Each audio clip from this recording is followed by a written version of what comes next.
Hey, this is a video showing how I use DLT with Dagster. DLT is a framework for loading data into your data warehouse.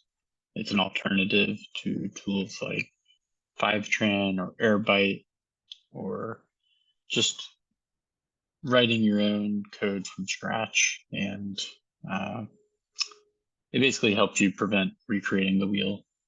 So there's a lot of sources they have out of the box connections with that you can set up extremely quickly. Or if your source, your API, or your database is not already present, then it is still very quick and easy to use the DLT framework to set up that connector for you. And then, they integrate with pretty much all the major data warehouses like BigQuery, Snowflake, etc. So shouldn't be any issue getting the data to where you want it to go. However, you still need to have somewhere that is managing that code, rather hosting it and triggering it to run, and ideally monitoring it if there's any issues, potentially sending you alerts, etc. So a tool like Dagster, an orchestrator, really helps to give you that visibility and a container to host that code, and the ability to trigger it to run at the correct times and alerting and monitoring all of that. So I've got open Dagster right now here. I'm right now just loading it in my local host, as can be seen up here in the top URL. But this can then be deployed to a production environment, whether you host Dagster yourself somewhere, or you pay Dagster for their managed service. You have options. So now, I've got this global asset lineage loaded up here, and so we can see a number of things up here at the top. We can see a Fivetran connector that's syncing data into my warehouse, and then that has downstream DBT models, and those join up with some other sources. And so we can see there's some other sources here, appointment created, school group joined, etc. These few here are tables in my data warehouse that are just getting new data streamed into them. So I don't really have that very well made visible here in the Dagster DAG, but that's something I could improve. But if I continue coming down here, we'll see there's DLT, Clavio, get events, and get profiles. So I'm using DLT to query the Clavio API to get some events and user profiles or contacts. Clavio has a native connector with Fivetran, so I could have just used the Fivetran connector, but just kind of illustrating a scenario here where maybe I have got a bunch of connectors already set up in Fivetran, and maybe I'm just not satisfied with the Fivetran bill, monthly bill I'm getting. Maybe the amount of data volume is just getting to a point that the Fivetran price is too much. I could just switch from Fivetran to Airbyte, probably save a lot of money and get roughly the same outcomes. But if I wanted to continue down the road of saving more money potentially, then I would look at something like DLT. And you're potentially going to save a lot of money though in DLT. There are some hidden costs though of the development and the maintenance and hosting and orchestrating that DLT code, which would basically be the same thing if you weren't using DLT and you just maybe wrote some completely custom Python code or whatever. But the framework is just gonna kind of help you out there, minimize your amount of custom code. So to kind of dig in here for a moment then into what the Dagster code looks like here. So I set up a Dagster asset for DLT, And so basically I define it here, this DLT asset, which is going to be a source for Klaviyo. And then there's just some details here around like the destination. I'm sending it into my warehouse BigQuery. And then I can kind of define how I want that to come into BigQuery. And I've also got some stuff here around my auto materialize policy. And I can get into that in a moment. Here's this other file. So you can see actually the asset is importing this REST API pipeline Klaviyo. And so if I pull that up here, this is what DLT code can look like if you're calling some API that they don't support out of the box. So they don't have a Klaviyo connector out of the box for DLT, but I was able to create one extremely quickly. Basically, I just provided some config details about how the Klaviyo API works.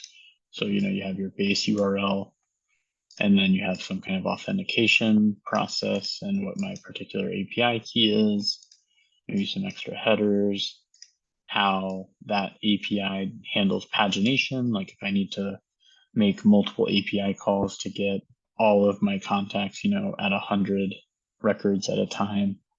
This kind of helps define that.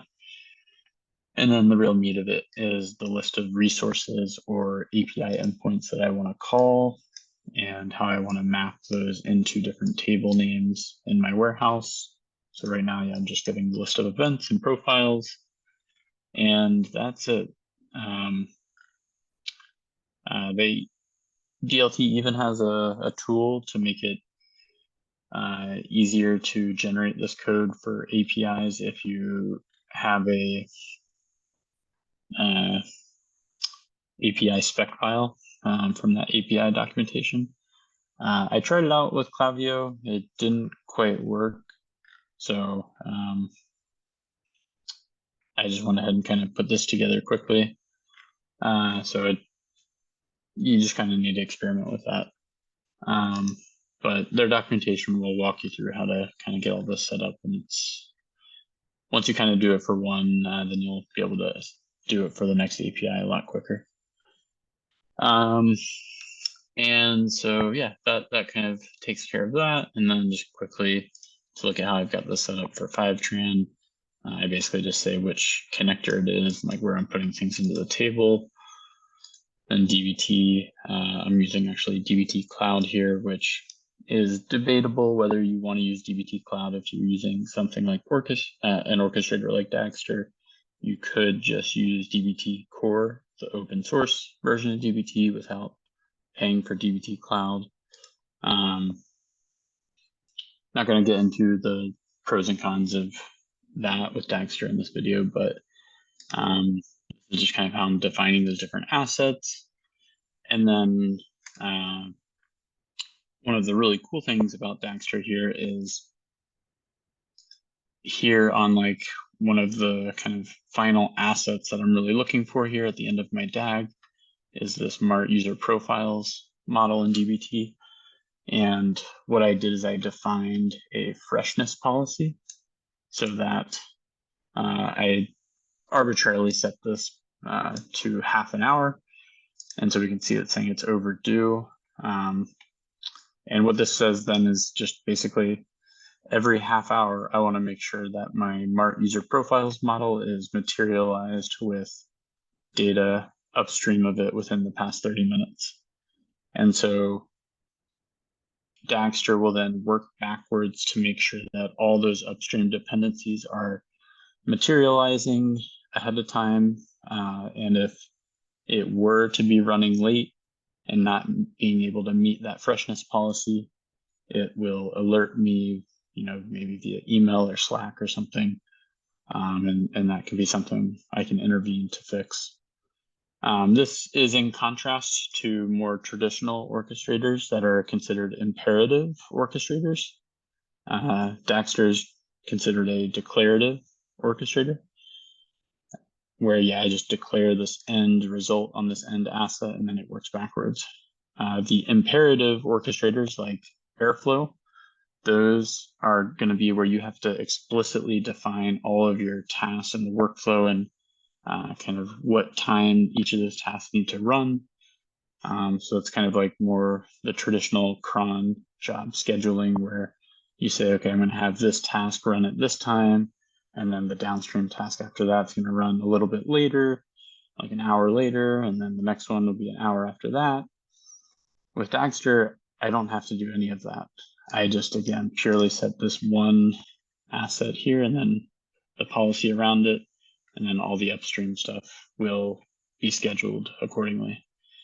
And so just to kind of see how this looks, I'm just going to switch on my automation here. So if I come back to my assets, so we can see that a lot of these upstream assets are now starting to materialize. I have a little work to do on this one about getting the Fivetran sync to start materializing as soon as possible. Right now, you can see it says it's not materialized yet. And it's just lagging a little bit. I got to fix something. So here in a moment, we'll see it kick off. But yeah, so if I kind of come into one of these DLT assets, we'll see here what this kind of looks like in a moment.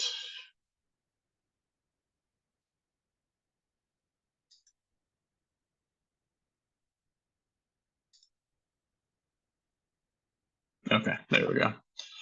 So that materialized, and might be kind of hard to see it right now, but if I scroll down here, I can see some details around that syncing of data, things like how many rows were loaded into my data warehouse. And I could potentially set up some more stuff around this. I could set up what's called like an asset check, which is basically going to do a data quality check on that asset. Maybe I want to validate things like the number of rows I'm kind of roughly expecting. Or maybe I want to look at like some of the actual data, maybe do some validation there. And then that can be present here if I'm looking through and monitoring things. Again, I could have alerts set up on all of that. And yeah, so if there were errors, I'd be able to see that, be able to get alerted on it. And yeah, we can also see that here, that Fivetran sync started materializing now. And so once that's done, then these DBT models downstream of that will materialize. And then finally, all of these will be materialized, and so that can kick off our end asset to be materialized. And that's roughly it for this video. Yeah, let me know if you have any questions. Feel free to reach out to me here. I've got this communityschool.com/bizxdata, and you can join this free group here, ask me questions.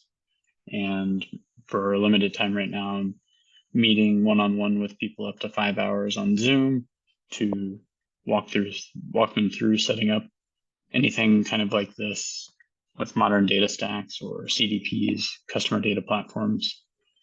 So yeah, feel free to join the group and click here to book a call on my calendar.